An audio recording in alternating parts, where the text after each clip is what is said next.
I was recently asked about vibe coding. What does it mean for a real business, not just a weekend project? So that inspired me to build the same app 3 different ways inside Softr: prompting, visual editing, and their newest vibe coding block. You are gonna love what I discovered in this video. I'm Pallen, a brand strategist. This channel is dedicated to breaking down the tools that are actually worth your time, my friend. Today, we're talking about vibe coding, and I want to test it properly.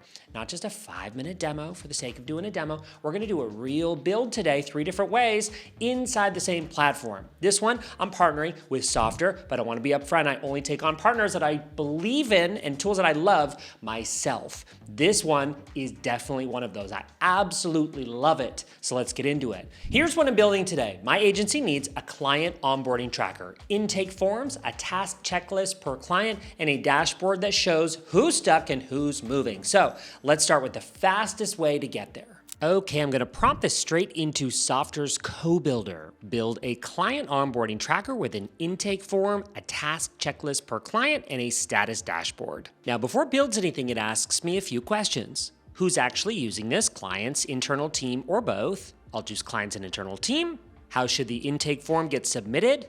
Does the client fill it out themselves? Does my team fill it out on a call, or both? Client fills it out on the app. Do I need different checklists depending on the type of client, or is one standard checklist enough? One is enough right now. And then how do people log in? I'm gonna choose email and Google. And then I'll let anyone sign up rather than manually inviting each client, since I don't want an extra step slowing down onboarding. How the navigation should lay out. Side panel on desktop, bottom bar on mobile. I pick a theme. I'm gonna choose Sienna tone that is close to my brand colors, and then I can always make more granular adjustments to specifics later, like adding hex codes. That is it. Softr takes those answers straight into building an actual app. I think in so many instances, people wait or they hold off creating something like this because they don't have all the information gathered that they need, or they're not exactly sure what they need. This is proof that you don't need to wait. Instead, you can get started and build in the necessary components as you go, like connecting an external database or building one from scratch. That can come later after the build. Now, while it's creating, you can see here it's structuring the database behind the scenes. Users, clients, intake responses, and onboarding tasks. We've got 4 tables here already linked to each other. This is what I mean, it doesn't leave them empty. It generates 56 sample records across the main tables, 8 clients, 8 intake responses, 40 onboarding tasks. This way I'm looking at something that behaves like a working system, not a shell that I have to fill in myself. Then it connects everything. Every client links to their own intake response and their own set of tasks. 37 records linked across 6 relationships done automatically. That's the part right there that separates a real app from a flat spreadsheet with a nicer coat of paint. Next, the intake form itself. I'll pause here. Submission title, which client this belongs to, contact name, email, and phone, their goals, current tools, key stakeholders, success criteria, and file uploads. It's conditional, so it only shows what's relevant, and it writes straight into that intake responses table. Love it. Then it builds a dedicated page for every client. For example, here's Creative Minds, an agency client, so company name, website, industry, when their intake came in, their target go live date, who owns the account on my side, and who their primary contact is. Below that, tabs for the intake responses and their onboarding tasks pulled from the same linked data, not copied in twice. Then populating here is a status dashboard, so active onboardings, overdue tasks, blocked tasks, live numbers, not static labels, even a chart breaking clients down by status, another showing tasks by assignee so I know at a glance who's carrying the load. And then underneath, every open onboarding task filterable by priority, assignee, or client. Finally, a homepage. Hello, Phil. Track progress and knock out the next steps, KPI cards up top, tabs from my onboarding and my tasks. Some of these blocks are locked to internal team members only. My clients log in and see their own onboarding status. My team logs in and sees the full picture. Active onboardings, tasks due soon, blocked work, all of it. From here, we can publish it. We can see what it actually looks like live, logged in, branded, its own name. This is called Onboarder, and a client-only view of their own onboarding. From one prompt, this is incredible, to a working, permissioned app. app. Prompting gets you to the bones. Now I want this to actually look and feel like something that I could hand to a client. Yes, this is Softr's visual editor, and it's where I take what the AI built and make it mine. Every block on this page is editable by hand. I click into this list, and here's every field it's pulling in: client name, company name, onboarding status, target go live date, notes. I can turn any of these on or off, reorder them, or hide a whole section, and no separate prompt is needed for that. Then there's the Source tab, where I can control exactly what data feeds this block, which database, which table, how it's sorted, how many records show per page.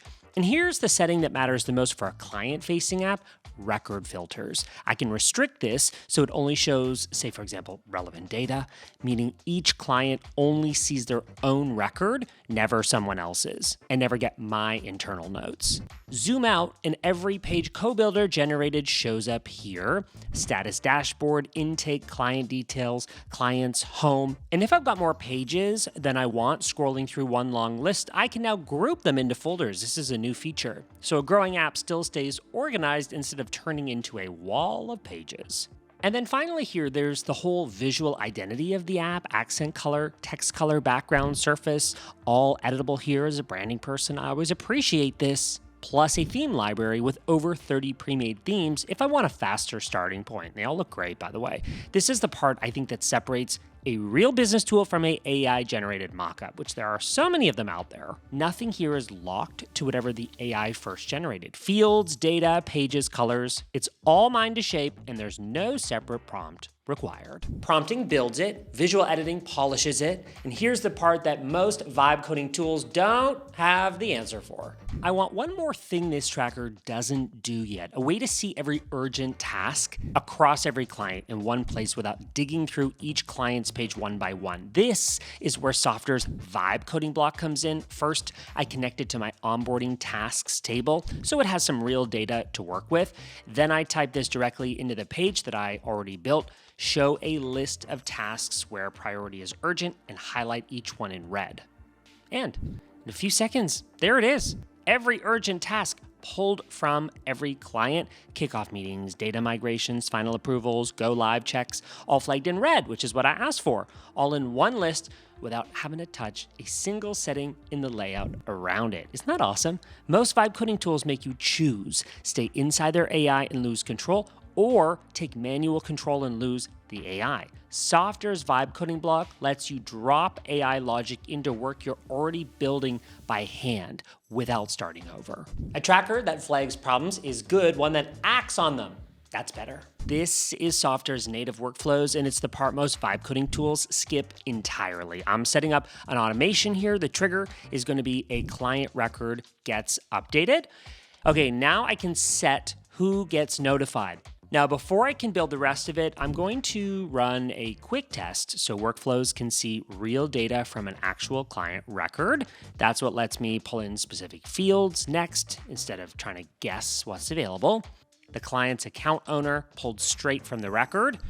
I write the subject and message myself, pull in the client's notes so the account manager has some context. So for this, I didn't need Zapier, I didn't need Make, I didn't need separate automation subscriptions. This runs inside the same app. Most vibe-coded apps stop totally at the interface. This one keeps working in the background. A vibe-coded app looks finished the moment that it's built, but the real test is what happens when someone besides you logs in. Let's publish this and find out. Publishing is as quick as pushing this button right here. Woohoo, confetti.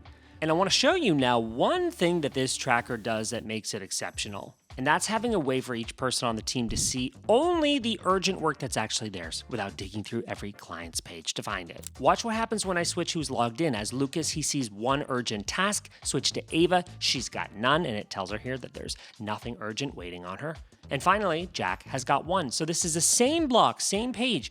Every person only sees what's actually on their plate. Now, I'm not saying every vibe coding tool is bad. I'm saying that most of them force you to pick a lane or they stop at the interface. Softr didn't make me pick. It doesn't stop there either. If you want to try building something like this for yourself, I have linked to Softr below. You're going to love this tool. I'm Pallen. Thanks so much for watching this video. I will see you in the next one.